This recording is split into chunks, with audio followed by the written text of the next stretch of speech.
ایک جدید تحقیق کے مطابق شہروں اور مقامات کی فہرست میں مکہ اور بیت اللہ سرچ کے حوالے سے دنیا بھر میں ہمیشہ ٹاپ پر رہتے ہیں، اور اس کی بہت بڑی وجہ یہ ہے کہ دنیا بھر کے مسلمان خانہ کعبہ کے بارے میں معلومات حاصل کرنا چاہتے ہیں اور اس سے دلچسپی رکھتے ہیں۔ آج کی ویڈیو میں ہم آپ کو بتائیں گے کہ صحن کعبہ اور خصوصاً خانہ کعبہ کی چھت کی صفائی کے انتظامات کیوں کر تکمیل تک پہنچتے ہیں، اور پچھلے دنوں خانہ کعبہ کی چھت کی صفائی کے دوران کیا ریکارڈ ہوتے دیکھا گیا۔ لیکن ویڈیو کی باقاعدہ شروعات سے پہلے آپ ریڈ بٹن پر کلک کر کے اور بیل آئیکن کو پریس کر کے ہمارے چینل کے سبسکرائبرز بننا مت بھولیے، تاکہ ایسی اسلامی، تاریخی اور معلوماتی ویڈیوز آپ کی روزمرہ زندگی کا حصہ بنی رہیں۔ کچھ روز قبل سوشل میڈیا پر مسجد الحرام کی انتظامیہ کی جانب سے ایک ویڈیو جاری کی گئی، جس میں خانہ کعبہ کی چھت، صحن کعبہ اور مسجد الحرام کی صفائی کا انتظام دکھایا گیا، اور اس ویڈیو میں جو بات دنیا بھر میں مسلمانوں نے نوٹ کی وہ یہ تھی کہ وہ صحن کعبہ جو اپنے اندر بیک وقت لاتعداد مسلمانوں کو سمو سکتا ہے، مسجد الحرام کے اس صحن کی اور خصوصاً خانہ کعبہ کی چھت کی صفائی محض 40 منٹ کے اندر اندر کر دی گئی، اور بلا شبہ یہ ایک ریکارڈ ہے۔ اس جاری کردہ ویڈیو میں خانہ کعبہ کی چھت کی صفائی کا عمل بھی دیکھا جا سکتا ہے، کہ جس میں ماہرین خانہ کعبہ شریف کی چھت کو مخصوص طریقوں سے صاف کر رہے ہیں۔ چھت کی صفائی کا سارا عمل اور اس کے ساتھ ساتھ صحن کعبہ کی صفائی کا پورا پروسیجر صرف 40 منٹ کے اندر مکمل کیا گیا، اور کعبۃ اللہ کی چھت جو پہلے بھی دیکھنے میں بالکل صاف معلوم ہو رہی تھی، اس کو مزید صاف ستھرا کر دیا گیا۔ اور دوستو، کیا آپ جانتے ہیں کہ اس مستعدی اور تیزی کے ساتھ یہ اہم فریضہ سر انجام دینے والوں میں اکثریت پاکستانی ورکرز کی ہے؟ بلا شبہ یہ ہمارے ملک کے لیے ایک ایسا اعزاز ہے کہ جس کا کوئی متبادل نہیں ہو سکتا۔ مسجد الحرام کی انتظامیہ کے مطابق کعبۃ اللہ کی صفائی کا عمل ایک مسلسل جاری رہنے والا پروسیجر ہے، اور اس کے مختلف شیڈیولز اور پروگرامز ہوتے ہیں جس کے تحت مسجد الحرام کے مختلف حصوں کی صفائی کی جاتی ہے۔ لیکن خدام مسجد الحرام یہ تمام کام ایسی کمال مہارت سے اور اتنی تیزی کے ساتھ سر انجام دیتے ہیں کہ طواف کعبہ کرنے والے اور دیگر عبادات میں مشغول لوگوں کو پتہ بھی نہیں چلتا، اور بلا شبہ اسے کعبۃ اللہ کی کرامت ہی کہا جائے تو کم نہیں ہوگا کہ اتنے بڑے رقبے پر پھیلی ہوئی مسجد الحرام کو چند منٹوں کے اندر اندر مکمل طور پر صاف کر دیا جاتا ہے۔ بلا شبہ انسانوں کو اللہ تعالیٰ ہی توفیق دیتا ہے، اور ایسی ریکارڈ مدت میں اتنے بڑے رقبے کو صاف کر دینا من جانب اللہ ہی ہو سکتا ہے۔ خواتین و حضرات، ہم بار بار ریکارڈ کا لفظ اس لیے استعمال کر رہے ہیں کہ دنیا میں شاید ہی کوئی ایسی مثال موجود ہو کہ اتنے وسیع رقبے پر پھیلے ہوئے سیٹ اپ کو اتنی مستعدی، اتنی تیزی اور اتنی کمال مہارت کے ساتھ، پرفیکشن کے ساتھ صاف کر لیا جائے۔ اور بلا شبہ اس کام کا پایہ تکمیل تک پہنچنا بھی اللہ تعالیٰ کی دکھائی جانے والی نشانیوں میں سے ایک نشانی ہے کہ یہ مقام اللہ تعالیٰ کا محبوب ترین اور مقدس ترین مقام ہے۔ واضح رہے کہ کرونا وائرس کے سبب صفائی ستھرائی کے انتظامات کو مزید توجہ دی جاتی ہے۔ کرونا وائرس کے عالمی بحران کا اثر مسلمانوں کے قبلہ کعبۃ اللہ پر بھی ہوا تھا، اور ایک وقت ایسا بھی آیا تھا کہ مسجد میں بیرونی نمازیوں کی آمد کو بالکل ختم کر دیا گیا تھا، اور پچھلے برس حج کے لیے بھی سعودی عرب کے باہر سے زائرین کی آمد پر پابندی عائد کر دی گئی تھی۔ تاہم کرونا وائرس کے زور ٹوٹنے پر مسجد الحرام کی رونقیں پھر سے بحال ہو گئی تھیں،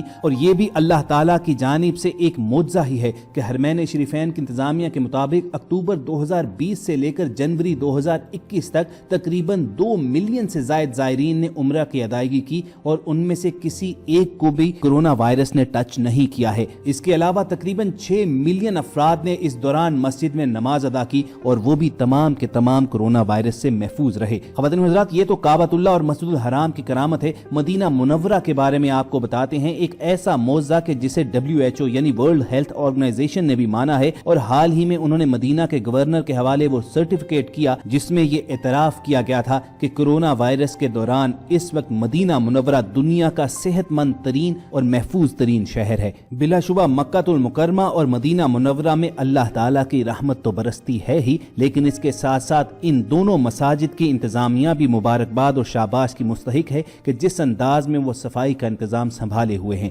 خصوصاً حرم شریف کے اندر ہزاروں کارکن حرم کی صفائی کے عمل میں حصہ لیتے ہیں۔ حرم شریف کو روزانہ دن میں 4 مرتبہ دھویا جاتا ہے۔ ادارہ امور حرمین کی جانب سے حرم شریف میں روزانہ کی بنیاد پر کی جانے والی صفائی کے بارے میں ویڈیو جاری کی گئی، جس میں دکھایا گیا ہے کہ طواف کرنے والوں کی راہ میں کوئی رکاوٹ پیدا کیے بغیر کس طرح منٹوں میں 5 لاکھ مربع میٹر رقبے کو دھو کر صاف کر دیا جاتا ہے۔ فرش کو دھونے کے عمل کا مکمل دورانیہ 40 منٹ میں محدود کر دیا جاتا ہے۔ اس دوران 5 لاکھ مربع میٹر فرش کو جراثیم کش ادویات سے دھونے کے بعد خوشبو والے محلول سے مہکایا جاتا ہے۔ حرم کے فرش کی دھلائی میں 4,500 کارکن حصہ لیتے ہیں جو مختلف شفٹوں میں کام کرتے ہیں۔